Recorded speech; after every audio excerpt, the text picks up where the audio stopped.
Hello guys, today we need to talk about voice and voiceless sound. And it's a new term for you, so let's explain what I mean.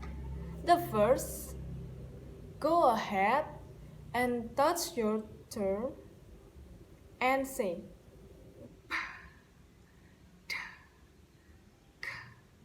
Do you feel the vibration?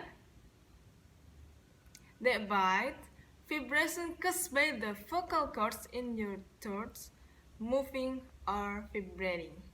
So you can feel on your hand. There's called voice sound because your sound is on. And then go ahead and touch your throat again and say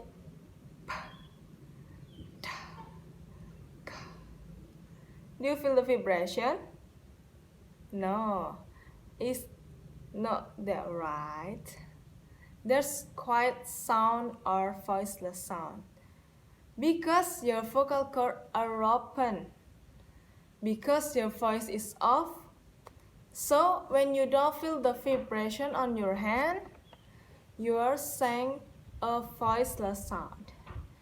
For the example, voice sound is for bones, for diaphragms, for joint. And the example for voiceless sound is for chocolate, for falafels, for pancake, for strawberries. See